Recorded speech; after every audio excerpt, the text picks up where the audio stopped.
పెహల్గాం దాడి జరిగి 4 రోజులైంది. ఇప్పుడు పాకిస్తాన్లో ఉన్న లష్కర్ ఏ తైబా, హఫీజ్ సయ్యద్ వంటి ఉగ్రవాది నాయకులు సంబరాలు చేసుకుంటున్నారు. ఎందుకంటే ఈ అటాక్ ఇంత సక్సెస్ఫుల్గా అవుతుందని వాళ్ళు ఎక్స్పెక్ట్ చేయలేదు. 26 మందిని చంపి 4 రోజులు అవుతున్నా ఇంకా మనం వాళ్ళని పట్టుకోలేకపోయాం. వాళ్ళు త్వరలో పట్టుబడతారని ఆశిద్దాం. దేశవ్యాప్తంగా భయాందోళనకి గురయ్యారు. గత 3 రోజుల్లో వ్యాపించిన భయం 1000 బుల్లెట్లతో కూడా సాధ్యం కాదు. భయం వ్యాపించింది. దాంతోపాటు హేట్రెడ్ ప్రచారం కూడా జరిగింది. హిందువులు ముస్లింలు ద్వేషించడం, విద్వేష ప్రచారం జరిగింది. ఏ ఉగ్రవాది దాడిలో కూడా ఇంత ఇంపాక్ట్ జరగలేదు. జనరల్గా ఏదైనా ఉగ్రదాడి అయితే దేశమంతా ఒక్కటే అయిపోవాలి. హిందూ ముస్లిం అనే తేడా మర్చిపోవాలి. అందరూ ఒక్కటిగా అయ్యి ఆ సిచ్యువేషన్ని ఎదుర్కోవాలి. కానీ ఇక్కడ అలా జరగలేదు. కాశ్మీరీ స్టూడెంట్స్ని కొట్టారు. వాళ్ళ ఇంటి నుంచి వాళ్ళని బయటికి విసిరేశారు. దేశవ్యాప్తంగా కాశ్మీరీ స్టూడెంట్స్ చదువుకుంటున్నారు. వాళ్ళ హాస్టల్స్ పై దాడులు జరిగాయి. ముస్లిమ్స్ పై దాడులు జరిగాయి. కారణం ఏంటి? నీ మతం ఏంటి, నా మతం ఏంటి. కాశ్మీర్లో జరిగింది కూడా అదే. నీ మతం ఏంటి అని అడిగి మరీ చంపారు. మరి ఇక్కడ మనం చేస్తున్నదేంటి? ఇదే ఉగ్రవాదులు కూడా కోరుకున్నారు, హిందూ ముస్లింల మధ్య గొడవలు జరగాలి అని. అందుకే నేను ఇందాక ఆ ఉగ్రవాదులు దాడి చేయడంలో సక్సెస్ఫుల్ అయ్యారని అన్నాను. కాశ్మీర్ని బహిష్కరించే ఉద్యమం స్టార్ట్ అయింది. ఈ లష్కర్ ఏ తైబా వాళ్ళు, టెర్రరిస్టులు ఎప్పటినుంచో కోరుకున్నది గత 3 రోజుల్లో జరిగిపోయింది. ఇక్కడ మీరు సరిగ్గా గమనిస్తే మనం విద్వేషాన్ని సమర్థిస్తున్నాం, ఒకరినొకరు ద్వేషించుకోవడాన్ని సమర్థిస్తున్నాం. ఈ టెర్రరిస్టులు కోరుకున్నదే మనం కూడా చేస్తున్నాం. మనం వాళ్ళ ఏజెంట్లలాగా మారిపోయాం. విద్వేషాన్ని వ్యాపింపజేస్తున్న ప్రతి ఒక్కళ్ళు కూడా ఈ లష్కర్ ఏ తైబా వాళ్ళ కింద పనిచేస్తున్నట్టే. చాలా రోజుల నుంచి అనుకుంటున్నాను ఈ విషయం గురించి మాట్లాడాలి అని. నేను ఆఫీస్లో ఉన్నప్పుడు ఈ న్యూస్ విన్నాను. ఆ రోజంతా నా మైండ్లో ఒకటే తిరుగుతుంది. అసలు వీళ్ళు ఎందుకు చంపుతున్నారు? ఏం కావాలి వీళ్ళకి? దీనికి అంతు లేదా? వీళ్ళని ఇంకెన్నాళ్ళు భరించాలి మనం అని. సరిగ్గా గమనిస్తే ఇక్కడ అస్సలు పాయింట్ మనం ఉగ్రవాదాన్ని ఎలా ఎదుర్కొంటాము అనేది. అంతేకాని ఒకళ్ళనొకళ్ళు ద్వేషించుకుంటామని కాదు. ఎందుకంటే ఈ హిందూ ముస్లిం అనేది కాసేపు పక్కన పెడదాం. అసలు మనం ఏం చేస్తున్నామో చూద్దాం. మీకు నేను ఒక చిన్న ఎగ్జాంపుల్ ఇస్తాను. మనం ఎంత పిచ్చివాళ్ళ మారిపోయామో మీకు తెలుస్తుంది. నీరజ్ చోప్రా, ఇతను మీకు తెలిసే ఉంటాడు కదా, ఒక ఒలింపిక్ గోల్డ్ మెడలిస్ట్. ఇతన్ని ఎంతలా వేధించారంటే లాస్ట్ 3 డేస్ నుంచి ఇతన్ని ఫ్యామిలీని ట్రోల్ చేస్తున్నారు. మే 24న బెంగళూరులో ఉన్న కంఠీరవ స్టేడియంలో ఒక ఈవెంట్ జరగబోతుంది. దాని పేరు నీరజ్ చోప్రా క్లాసిక్ అనే javelin throw event. Neeraj Chopra April 21న ఒక ప్రెస్ కాన్ఫరెన్స్లో మాట్లాడుతూ ఈ ఈవెంట్కి పాకిస్తాన్ గోల్డ్ మెడలిస్ట్ అయిన అర్షద్ నదీమ్ని ఇన్వైట్ చేశానని చెప్పాడు. చాలామంది ఈ ఈవెంట్కి వస్తున్నారు. వాళ్ళని ఇన్వైట్ చేసినట్టుగానే ఇతన్ని కూడా ఇన్వైట్ చేశాడు. అంతే. నువ్వు పాకిస్తాన్ వాడిని ఎలా ఇన్వైట్ చేస్తావు? వాడికి టెర్రరిస్ట్ లీడర్ హఫీజ్ సయ్యద్కి లింక్ ఉంది అని ఇప్పుడు నీరజ్ చోప్రాని ట్రోల్ చేస్తున్నారు. ఇతన్ని మాత్రమే కాదు, ఇతని తల్లిని కూడా అబ్యూస్ చేశారు. 2024లో జరిగిన ప్యారిస్ ఒలింపిక్స్లో నీరజ్ చోప్రా సిల్వర్ మెడల్ గెలిచాడు. ఈ Pakistan athlete Arshad Nadeem gold medal గెలుచుకున్నాడు. అప్పుడు ఒక ఏఎన్ఐ రిపోర్టర్ ఆ తల్లిని అడిగాడు, మీరు ఎలా ఫీల్ అవుతున్నారు అని. నా కొడుకు సిల్వర్ మెడల్ గెలుచుకున్నందుకు చాలా హ్యాపీగా ఉంది, గోల్డ్ మెడల్ గెలుచుకున్నవాడు కూడా నా కొడుకు లాంటి వాడే అని అనింది. అంతే.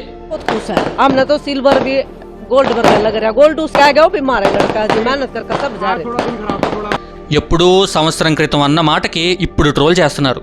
పైగా ఆవిడ అన్న మాటలో తప్పేమీ లేదు. ఒక తల్లి అతను నా కొడుకు లాంటివాడు అని అనింది, అందులో కూడా తప్పుందా?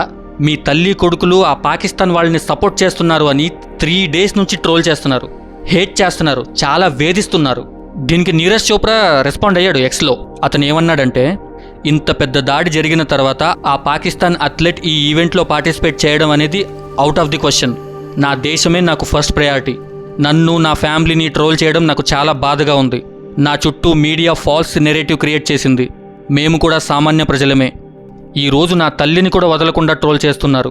నాకు చాలా బాధగా ఉందని చెప్పుకొచ్చాడు. మరీ ఇంత దారుణమా? ఇతను మన దేశానికి గోల్డ్ మెడల్ తీసుకొచ్చాడని మనం గర్వంగా చెప్పుకున్నాం. ఇప్పుడు అతని పేరు నాశనం చేస్తామా? మనం ఇంత దిగజారిపోయామా? ఆ పాకిస్తాన్ వాళ్ళకి, టెర్రరిస్టులకి మంచి చెడు అంటే ఏంటో తెలీదు. కానీ మనకు తెలుసు కదా, మనం కూడా వాళ్ళలాగే ఆలోచిస్తామా? మన దేశం గర్వపడే వాళ్ళని ట్రోల్ చేస్తామా? ఆర్టికల్ 370 రద్దు అయిన తర్వాత సెక్యూరిటీ ఎంత ఎక్కువగా ఉన్నా కూడా ఈ దాడి ఎలా జరిగింది? అసలు టెర్రరిస్ట్ ఇంత దూరం ఎలా వచ్చారు? 3 టైర్ సెక్యూరిటీ ఎక్కడ ఫెయిల్ అయింది? మనం ఆ క్వశ్చన్స్ అడగట్లేదు. మనం కాశ్మీర్ స్టూడెంట్స్ని కొడుతున్నాం, ముస్లిమ్స్ని క్వశ్చన్ చేస్తున్నాం. జనరల్గా దేశంలో ఉగ్రదాడి జరిగినప్పుడు ప్రజలు గవర్నమెంట్ని ఎలాంటి క్వశ్చన్ అడగాలి? మనం అవి అడగడం లేదు. ఈ 2 క్వశ్చన్స్ మీరు గవర్నమెంట్ని అడుగుతున్నారా లేదా ఆలోచించండి. ఈ దాడి ఎలా జరిగింది అండ్ పాకిస్తాన్కి ఎలా బుద్ధి చెప్పాలి? ఇది మన దేశంలో మనకి, మన లీడర్స్కి మధ్య ఉన్న మ్యాటర్. కానీ ఇప్పుడు పాకిస్తాన్ గురించి చూస్తే పాకిస్తాన్ వాళ్ళకి ఒక మాట చెప్పాలి. అరే, మీరు ఉగ్రవాదం లేదు, అసలు టెర్రరిజం అనేది లేదని చెప్పారు. ఒకప్పుడేమో ఒసామా బిన్ లాడెన్ మా దేశంలో లేడు అని అన్నారు. మళ్ళీ వాడు మీ దేశంలోనే దొరికాడు. అంతెందుకు, ఇప్పుడు మీ సొంత రక్షణ మంత్రి మాట వినండి. You do admit, sir, that Pakistan has had a long history of backing and supporting and training and funding these terrorist organizations. Well, we have been doing this dirty work for the United States for about 3 decades, and West, including Britain. ఇంతకన్నా validation కావాలా? ఇప్పుడు చెప్పండి, మీరు టెర్రరిస్టులకి support చేయడం లేదు అని. మీ మినిస్టరే చెప్తున్నాడు, మేము 3 దశాబ్దాలుగా టెర్రరిస్టులని పెంచి పోషిస్తున్నాము అని. మీరు పాకిస్తాన్ ప్రజలు మీరే మీ గవర్నమెంట్ని అడగండి, టెర్రరిస్టులను ఎందుకు సపోర్ట్ చేస్తున్నారు? మీరు చేసిన యదవ పనికి మేము సామాన్య ప్రజలు అనుభవించాల్సి వస్తుంది. ఇప్పుడు ఇండియా నీళ్లు కూడా ఆపేసింది, ప్రతిదీ రేట్లు పెరిగిపోతున్నాయి, స్టాక్ మార్కెట్ పడిపోతుంది. మేము ఎలా బ్రతకాలి పాకిస్తాన్లో? ఇలాగే జరిగితే మేము అడుక్కునే పరిస్థితికి వచ్చేస్తామని మీ గవర్నమెంట్ మీరు అడగండి. మీ విదేశాంగ మంత్రి అంటాడు లష్కర్ ఏ తైబా ఎప్పుడో అయిపోయింది, ఇప్పుడు టెర్రరిస్టులు ఎవరు లేరు అని. అవునా? అందరూ సైలెంట్ అయిపోయారా? మరి ఆఫ్ఘనిస్తాన్లో జనాల్ని చంపింది ఎవరు? ఇండియాలో జనాల్ని చంపింది ఎవరు? టెర్రరిస్టులు కాదా? లష్కర్ ఏ తైబా వాళ్ళు కాదా? మీ జనరల్ మునీర్ వారం క్రితం కాశ్మీర్ని జగులర్ వెయిన్ అని అన్నాడు. అరే, జగులర్ వెయిన్ సంగతి పక్కన పెట్టు, ఫస్ట్ మీ దేశం సంగతి చూడండి. అక్కడున్న ప్రజల గురించి పట్టించుకోండి. అసలే అడుక్కు తినే పరిస్థితికి వచ్చారు. కాశ్మీర్ కావాలంటే యదవలకి. మన గవర్నమెంట్ కూడా ఏం తక్కువ తినలేదు. ప్రమోద్ కుమార్ సింగ్ గారు ఒక ట్వీట్ చేశారు, అది చూడండి ఎలా ఉందో. ఆ ట్వీట్ చూశాక జనాలు మీరు చాలా అబద్ధాలు చెప్తున్నారు సార్ అని చాలా స్ట్రాంగ్గా రియాక్ట్ అయ్యారు. ఆయనేమో ఇది నేను చెప్తున్నది కాదు, గవర్నమెంటే చెప్పింది అని అంటున్నాడు. ఇక్కడ ఈయన ఏమంటున్నారంటే, ఎక్కడైతే ఈ అటాక్ జరిగిందో అక్కడ మాకు ఎవరికి చెప్పలేదు, గవర్నమెంట్కి కూడా ఇన్ఫార్మ్ చేయలేదు. అక్కడ సెక్యూరిటీ ఫోర్సెస్ ఉన్నారు, బట్ ఇది క్లోజ్డ్ ఏరియా. ఇక్కడ మీరు టూరిజం చేయడానికి ఎలా వెళ్ళారు? సెంట్రల్ గవర్నమెంట్ ఇది క్లోజ్ చేసింది. దీన్ని ఓపెన్ చేయాలా లేదా అనేది లోకల్ అడ్మినిస్ట్రేషన్ మీద ఆధారపడి ఉంది. ఇక్కడ మీకు క్లియర్గా అర్థమవుతుంది కదా ఆయన ఏం చెప్పాలనుకుంటున్నారు అనేది. సెంట్రల్ గవర్నమెంట్ని మీరు బ్లేమ్ చేయకూడదు, హోమ్ మినిస్ట్రీని బ్లేమ్ చేయకూడదు. ఇదంతా ఉమర్ అబ్దుల్లా చేయించుంటాడు, లోకల్ కాశ్మీరీ వాళ్ళు చేయించుంటారు అని. కానీ జనాలు అంత తింగరోళ్ళు కాదు సార్ మీరు చెప్పిందల్లా నమ్మడానికి. జనాలు కూడా గట్టిగా అడిగారు, అరే సార్ మేము నెట్లో చూస్తూనే ఉన్నాము, సంవత్సరాల తరబడి జనాలు వెళ్తున్నారు, రివ్యూస్ కూడా ఇస్తున్నారు అక్కడ ఏరియాకి అని. మీరేమో అది క్లోజ్లో ఉంది అంటున్నారు. ఇది ఎప్పటి నుంచో ఓపెన్లో ఉంది, ఇది గవర్నమెంట్కి కూడా తెలుసు.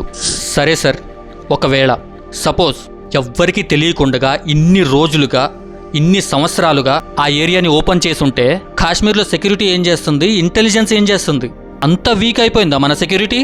ప్రజలు రూల్స్ బ్రేక్ చేస్తున్నారని, క్లోజ్ చేసిన ఏరియాలో కూడా జనాలు వెళుతున్నారని మీకు కొంచెం కూడా ఇన్ఫర్మేషన్ లేదా? మన గవర్నమెంట్ కూడా ఇలాగే వాళ్ళని రక్షించుకోవడానికి, వాళ్ళ మీద ఎటువంటి నింద పడకుండా ఉండడానికి ఇలాంటి చాలా చెప్తారు. సరే, అయిందేదో అయింది. What next? యుద్ధం జరుగుతుందా? మిసైల్స్ వేస్తారా? F-16 పంపిస్తారా? బాంబులు వేస్తారా? లేదా వేరే మార్గం ఏమైనా ఉందా? యుద్ధం బుల్లెట్లతో జరగాల లేక డబ్బుతో జరగాల? మన న్యూస్ ఛానల్స్ వాళ్ళు టైం టు టైం అప్డేట్ ఇస్తూనే ఉన్నారు. మీకు తెలిసే ఉంటుంది ఇండియా అండ్ పాకిస్తాన్ ఎలాంటి స్టెప్స్ తీసుకుంటున్నారు అని. ఈ ఇండస్ వాటర్ ట్రీటీ సస్పెన్షన్ అనేది చాలా కాంట్రవర్షియల్ టాపిక్. ఫస్ట్లో ఇది విన్నప్పుడు గవర్నమెంట్ చాలా పెద్ద స్టెప్ తీసుకుంది, ఇప్పుడు పాకిస్తాన్ వాళ్ళని ఎండబెట్టి మరీ చంపుతారు అని నేను కూడా అలాగే అనుకున్నాను. స్టార్టింగ్లో ఇది పెద్ద ప్లానే అనుకున్నాను, కానీ ఇది అంత పెద్ద ప్లాన్ కాదు. ఎందుకంటే వాటర్ని అంత ఈజీగా ఆపలేము. ఇక్కడ జియోగ్రఫీ ఇష్యూ ఉంది, నీళ్లు ఎక్కువగా ఉంటే ఎక్కడ స్టోర్ చేసుకోవాలో తెలియదు. ఇంటర్నేషనల్ పాలిటిక్స్ ఇష్యూస్ వస్తాయి, అలాగే హ్యూమానిటీ యాంగిల్ కూడా ఉంది, ఇది మర్చిపోకూడదు. మనం అటారీ వాగా బార్డర్ని మూసివేయడం, ఆ వీసాస్ క్యాన్సిల్ చేయడం, పాకిస్తాన్ సివిలియన్స్ని వెనక్కి పంపించడం, వీటి వల్ల పెద్ద ఇంపాక్ట్ ఏమీ ఉండదు. కానీ పెద్ద ఇంపాక్ట్ నీళ్లని ఆపడం. ఈ ఇండస్ వాటర్ ట్రీట్ సస్పెన్షన్ అనేది అంత ఈజీ కాదు. ఆ విషయం పాకిస్తాన్ లీడర్స్ కూడా తెలుసు, అందుకే వాళ్ళు దాన్నే పాయింట్అవుట్ చేస్తున్నారు.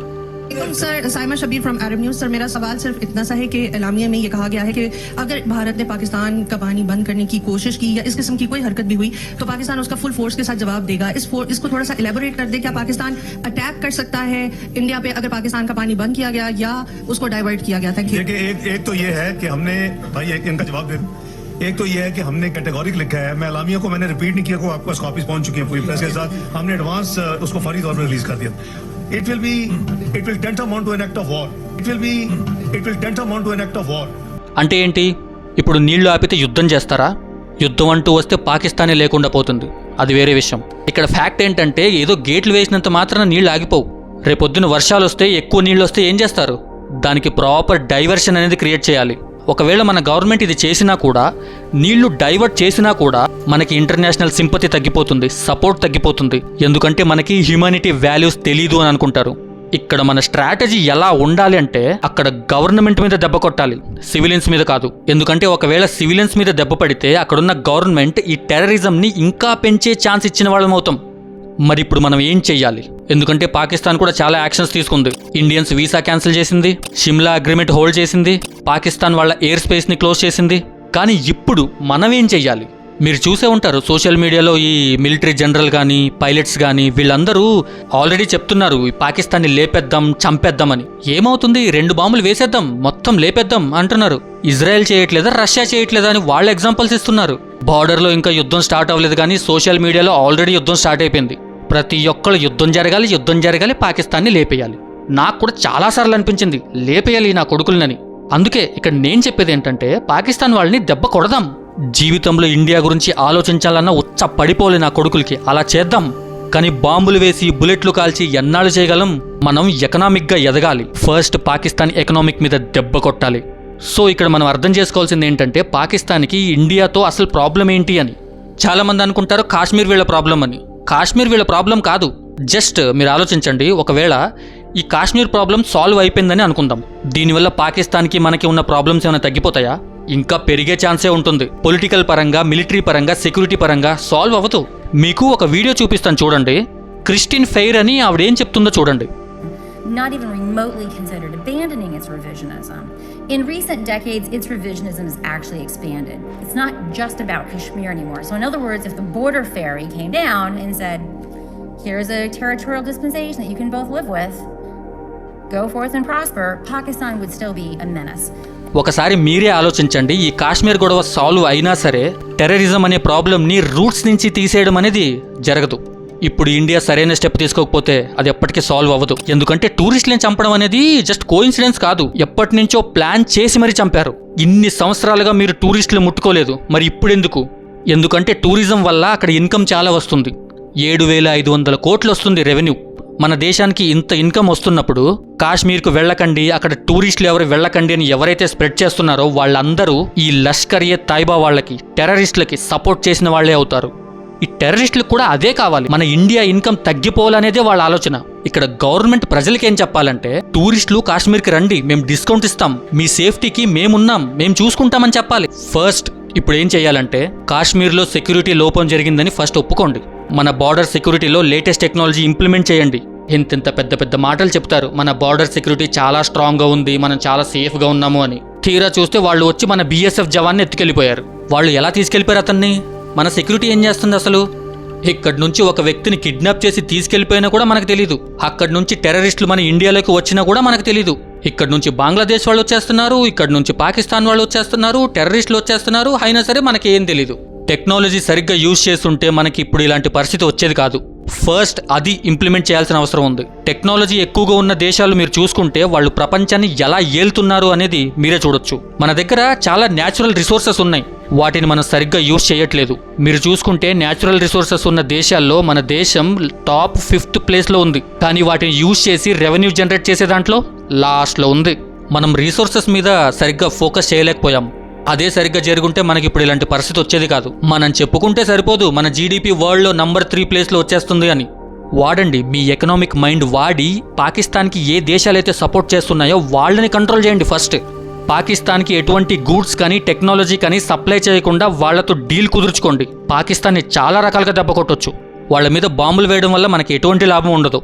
వాళ్ళకు కూడా అదే కావాలి, గొడవలు జరగాలి, యుద్ధం జరగాలి అని. ఇప్పుడు వాళ్ళ దేశం కష్టాలు ఉంది కాబట్టి వాళ్ళ దేశంలో ప్రజలకి వాళ్ళ సమాధానాలు చెప్పలేకపోతున్నారు. అట్లీస్ట్ ఇండియాతో యుద్ధం చేస్తే మన దేశం చాలా పేద దేశం, పైగా యుద్ధం కూడా చేస్తుంది, పరిస్థితులు కొంచెం కంట్రోల్ తప్పాయని వాళ్ళ ప్రజలకి వాళ్ళు సమాధానాలు చెప్పుకోవచ్చు. అందుకే వాళ్ళు యుద్ధం కోరుకుంటున్నారు. మనం స్ట్రాటజీ ఎలా ఫాలో అవ్వాలంటే బాంబులు వేయకుండానే వాళ్ళ గవర్నమెంట్ పడిపోవాలి. వాళ్ళకి ఎక్కువ సప్లై చేసేది చైనానే కదా, చైనాతో డీల్ కుదుర్చుకోండి. వాళ్ళకి ఎటువంటి సప్లై చేయొద్దు అని చైనాకి చెప్పండి. అలా అని చైనాతో ఫ్రెండ్షిప్ చేసి వాళ్ళని తక్కువ అంచనా వేయమని కాదు, మన జాగ్రత్తలో మనం ఉంటూనే ఈ పని చేయమని చెప్తున్నాను. ఇది ఎలా అంటే మన శత్రువుకి శత్రువు మన మిత్రుడు అన్నట్టు. ఈ వాటర్ ట్రీటీ అనేది మొత్తంగా ఒకేసారి ఆపాల్సిన అవసరం లేదు, కొంచెం కొంచెంగా డైవర్ట్ చేస్తూ ఆపేయొచ్చు. మనకి ప్రపంచ దేశాల సహాయం కూడా కావాలి, అది మనం మర్చిపోకూడదు. సైబర్ అటాక్ చేయండి. మనం సాఫ్ట్వేర్లో ఎంత స్ట్రాంగ్ ఉన్నామో వాళ్ళకి చూపించండి. మీరు సిటిజన్స్ వర్సెస్ సిటిజన్స్ ఫైట్ చేయాలని ఆలోచిస్తున్నారు, కానీ మీరు ఫైట్ చేయాల్సింది పాకిస్తాన్ గవర్నమెంట్తో. ఇప్పుడు పాకిస్తాన్ ప్రజలకు కూడా తెలిసిపోయింది వాళ్ళ గవర్నమెంట్ తప్పు చేస్తుంది అని, అబద్ధాలు చెప్తుంది, డెవలప్మెంట్ మీద ఫోకస్ చేయట్లేదు. ఎవరైనా క్వశ్చన్ అడిగితే వాళ్ళని కూడా కంట్రోల్ చేస్తున్నారు వాళ్ళు అని. ఇప్పుడు పాకిస్తాన్ ప్రజలకి వాళ్ళ గవర్నమెంట్కి యుద్ధం ఆల్రెడీ స్టార్ట్ అయిపోయింది. కొన్ని ట్విట్టర్ హ్యాండిల్స్ అయితే వాళ్ళ గవర్నమెంట్ని ట్రోల్ చేస్తున్నాయి. ఇక్కడ చూడండి వాళ్ళు ఏమంటున్నారో. ఇండియా మనల్ని బెదిరించడం లేదు, మా గవర్నమెంట్ చేతిలో మేము ఇప్పటికే చాలా బాధపడుతున్నాం. ఇండియా వాళ్ళు నీళ్ళు ఆపేస్తారా? అసలు మా దేశంలో నీళ్ళే రావు. చంపేస్తారా? ఆల్రెడీ మా గవర్నమెంట్ మమ్మల్ని మామూలుగా చంపట్లేదు. లాహోర్ని తీసుకుంటారా? తీసుకోండి, అరగంటలో మీరే వెనక్కి ఇచ్చేస్తారు. ఎందుకంటే లాహోర్లో పరిస్థితి చాలా దారుణంగా ఉంది అంట. ఇప్పుడు మనం ఏదైతే చేస్తున్నామో, అంటే మూవీస్ క్లోజ్ చేయడం, స్పోర్ట్స్ క్లోజ్ చేయడం, మన దేశానికి ఒలింపిక్స్లో గోల్డ్ మెడల్ తీసుకొచ్చిన వాళ్ళని బూతులు తిట్టడం, బాలీవుడ్ స్టార్స్ని తిట్టడం, చూడ్డానికి చేయడానికి ఇవన్నీ బాగానే ఉంటాయి, కానీ వీటి వల్ల ఎటువంటి లాభం ఉండదు. మీరు నిజంగా పాకిస్తాన్ గవర్నమెంట్ని దెబ్బ కొట్టాలనుకుంటున్నారా? మన ఫైనాన్షియల్ పవర్ చూపించండి, మన ఎకనామిక్ మైండ్కున్న పవర్ చూపించండి, మన లాంగ్ టర్మ్ స్ట్రాటజీ ఎలా ఉంటుందని వాళ్ళకి తెలియాలి. లేదు మీరు నిజంగా వైలెన్స్ కోరుకుంటే ఫస్ట్ మన మీద అటాక్ చేసిన ఆ టెర్రరిస్టులను పట్టుకోండి. దాడి జరిగి ఇన్ని రోజులైనా ఇంకా వాళ్ళని పట్టుకోలేకపోయాం. చెప్పుకోవడానికి నాకే సిగ్గుగా ఉంది. వాళ్ళని అరెస్ట్ చేసి పట్టుకొస్తే మనం ఇంటర్నేషనల్గా ప్రూవ్ చేసుకోవచ్చు ఇది పాకిస్తాన్ వాళ్లే చేశారని. వాళ్ళ క్రూరమైన మైండ్ సెట్ ఇంకా మారలేదు అని. వాళ్ళ లీడర్స్ పైన కూర్చుని హాయిగా ఆలోచిస్తూ ఉంటారు, ఈ కాశ్మీర్ మనం ఎప్పటికైనా తీసేసుకుంటాము అని. ఆ ఆలోచన వాళ్ళకి రాకుండా చేయాలి. మన స్ట్రాటజీ ఏంటో వాళ్ళకి చూపించాలి, అంతే. ఇంకొక ఇంట్రెస్టింగ్ టాపిక్తో మళ్ళీ కలుద్దాం. నేను మీ వెంకటేష్, సైనింగ్ ఆఫ్.